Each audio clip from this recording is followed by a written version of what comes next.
dans cet épisode de Moment Bonheur. Aujourd'hui, je me demandais, vous êtes-vous déjà senti dépassé par les événements? Avez-vous déjà vécu des journées où est-ce que votre hamster il arrêtait pas de tourner, puis même qui vous empêchait de dormir? Si vous avez répondu oui, ça tombe bien parce qu'aujourd'hui, je parle de méditation, de ses bénéfices et je vais vous en faire vivre l'expérience. Bienvenue sur le balado du comité d'animation du troisième âge de Laval, alias le CATAL. Le podcast Moment Bonheur vous propose des réflexions sur le bonheur, des outils pour prendre soin de soi et des pistes de solutions pour vieillir en santé. Et tout ça dans le but de se faire du bien. Bon épisode! De plus en plus, on entend parler des bienfaits de la méditation. Par contre, j'entends souvent les gens autour de moi dire combien ils sont pas faits pour ça. Voyons voir s'ils ont le temps de s'asseoir et rien faire. Ou après l'avoir essayé, ils mentionnent que ça ne fonctionne pas du tout. Pour moi, la méditation, c'est un outil parmi tant d'autres pour aider à améliorer notre bien-être global. Évidemment, plus on a une pratique qui est régulière, plus on peut ressentir et voir les bienfaits dans notre vie. Saviez-vous que les premiers écrits sur la méditation proviennent de textes sacrés de l'hindouisme il y a plus de 5000 ans? C'est aussi 2500 ans plus tard qu'est apparu le Bouddha qu'on connaît aujourd'hui. C'était un prince indien qui a vécu un éveil spirituel qui s'est comme transformé dans le Bouddha. On n'a définitivement pas besoin de rechercher l'éveil spirituel pour choisir de faire de la méditation. Il y a définitivement plein de bénéfices à la pratiquer de façon régulière. En fait, les dernières recherches sur le sujet y ont prouvé que méditer, ça permettait de lutter contre le stress, de calmer l'anxiété, de mieux supporter la douleur, d'aider au niveau de l'insomnie et la dépression. La méditation, ça active aussi des parties du cerveau qui sont liées au bonheur. Ça réduit l'intensité des émotions négatives qu'on pourrait ressentir aussi. Lorsqu'on en fait régulièrement, ça diminue les symptômes du déficit de l'attention, ça améliore la digestion et la mémoire, ça renforce le système immunitaire, ça augmente la confiance en soi et ça enrichit notre lien avec notre entourage. Je ne sais pas pour vous, mais quand j'entends ça, ça me donne encore plus envie de l'inclure dans mon quotidien. Surtout qu'en faire, ça coûte rien, ça prend que quelques minutes dans notre journée, puis on n'a vraiment pas besoin d'équipement spécial. J'aimerais ça pouvoir vous dire que faire de la méditation, j'en fais tous les jours ou très régulièrement pour avoir tous ces bienfaits-là. Je vous dirais que j'en fais, c'est par passe. J'adore en faire parce que ça calme mon cerveau, ça me permet d'aller chercher d'autres idées, d'être plus créative. C'est comme si ça tasse le petit nuage noir que je pourrais avoir au-dessus de la tête parce que justement, ça me permet de calmer mes pensées. Puis des fois, c'est drôle à dire, là, mais ça me permet de m'entendre. En faisant quelques recherches pour cet épisode-là, j'ai été très surprise de voir la quantité de types de méditation qui étaient possibles. Selon moi, c'est pratiquement impossible de ne pas en trouver qui pourraient nous convenir. Quand on débute la méditation guidée, c'est celle qui est la plus populaire, la plus recommandée, parce qu'il y a une personne qui va nous guider justement dans le processus. C'était ma préférée au début, avoir quelqu'un qui peut me dire quoi faire, quoi penser, comment penser. Ça nous aide vraiment à focuser sur nous, à entrer en nous puis à laisser aller. Il existe aussi la méditation pleine conscience qu'on appelle. C'est une méditation qu'on peut faire coucher, assis, pendant qu'on marche, durant nos activités. C'est une méditation qui nous permet d'être dans l'instant présent et pas dans nos pensées, notre anxiété, nos inquiétudes. Donc, ni dans le passé, ni dans le futur. Il y a aussi la cohérence cardiaque. Ça, c'est un exercice qui est de respiration qui permet à nos battements de cœur d'être plus réguliers, puis ça nous permet d'apaiser notre corps et notre esprit. En fait, c'est tout simple. Il s'agit d'inspirer pendant un certain nombre de secondes et d'expirer le même nombre de secondes. Si on le fait sur plusieurs minutes, ça permet justement à nos battements du cœur d'être vraiment plus réguliers. Puis vous allez voir, si vous sentez monter un petit peu de stress, un petit peu d'anxiété, juste de prendre le temps de faire ça, puis de focuser sur notre respiration, ça nous rend vraiment zen. Il existe aussi la méditation qu'on dit avec des mantras. C'est une approche qui demande de répéter des syllabes ou une phrase, souvent dans la langue sanscrite. Ça, c'est une langue moi, j'associe plus à tout ce qui est hindouisme, yoga, puis ça nous demande de porter une attention particulière aux sensations que ça va produire dans notre corps. Le plus connu des mantras, c'est le Om. Si vous avez déjà fait du yoga, vous l'avez sans doute déjà entendu.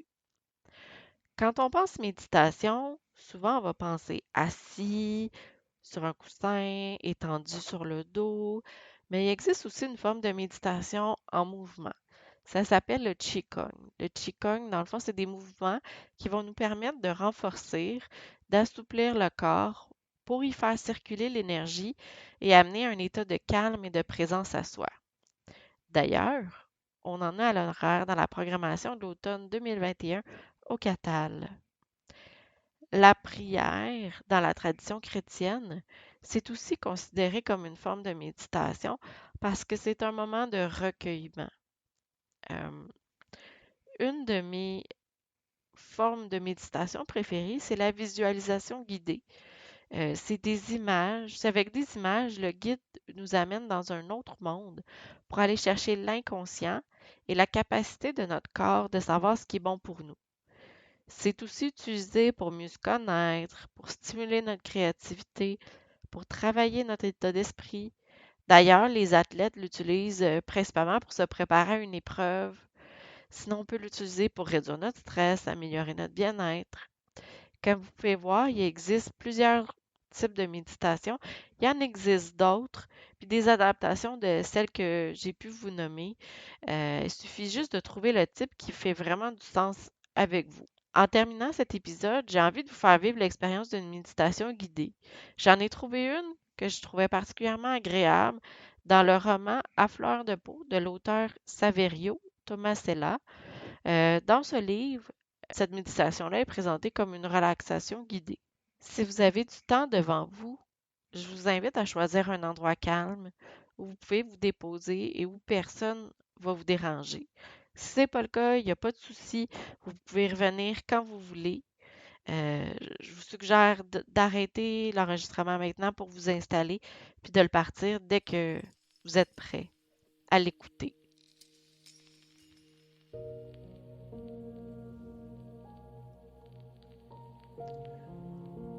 Vous êtes assis confortablement sur votre chaise. Vous sentez vos pieds bien posés sur le sol, bien ancrés. Vos fesses sont en contact avec la chaise, votre dos avec le dossier. Votre tête est posée librement en haut de votre colonne vertébrale. Vos épaules et vos bras sont lourds. Vous avez les mains posées sur vos cuisses. Ressentez le va-et-vient de votre respiration, comme elle va et comme elle vient. Vous êtes témoin de votre respiration. Vous l'observez et l'acceptez comme elle est, naturellement.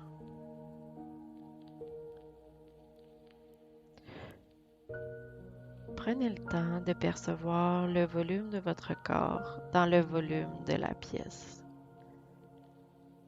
Laissez vos paupières se fermer. Votre cuir chevelu qui se détend. Le front qui devient lisse. Il y a derrière votre front un espace bien à vous, juste à vous. Un espace dans lequel vous pouvez vous retrouver, vous ressourcer. Et ce, chaque fois que vous en ressentez le besoin. Vos paupières sont lourdes. Vos sourcils se détendent avec tous les petits muscles autour et derrière vos yeux. les pommettes, les joues, les lèvres, la mâchoire et la langue se relâchent. Sentez comment votre respiration est aussi libre qu'un voilier sur la mer calme. Et ressentez la détente qui glisse le long du cou, des épaules, des bras, des coudes, des avant-bras, des poignets, des mains, d'un côté comme de l'autre, jusqu'au bout des doigts. Sentez comment votre respiration est aussi calme qu'un canot sur un lac de montagne. Ressentez la détente qui continue son glissement le long des côtes, du diaphragme, le long des flancs, du ventre et tout le long de votre dos. Tout le long de la colonne vertébrale, vertèbre après vertèbre, du haut vers le bas. Le bassin est ouvert, laissant monter les énergies qui viennent de la terre et faisant descendre les énergies qui viennent du ciel. Ressentez comment votre respiration coule comme l'eau d'une fontaine et ressentez la détente qui glisse le long des fesses, des cuisses, des genoux, des mollets, des chevilles et des pieds d'un côté et de l'autre jusqu'aux orteils. Vous êtes complètement détendu. Vos muscles sont complètement relâchés. Aussi bien les muscles superficiels que les muscles profonds. Et vos organes internes se détendent aussi. Vous laissez venir à vous une couleur de relaxation et vous imaginez être enveloppé par cette couleur, comme dans une légère bulle de lumière colorée. Vous êtes bien. Vous vous sentez bien. Vous êtes conscient de votre respiration naturelle. Vous pouvez méditer pendant le temps qui est bon pour vous maintenant. Prenez le temps qui est requis pour vous aujourd'hui. Je vais terminer cet épisode de balado en laissant la musique tranquillement continuer. Et quand vous êtes prêt, vous pourrez vous relever tranquillement, complètement zen.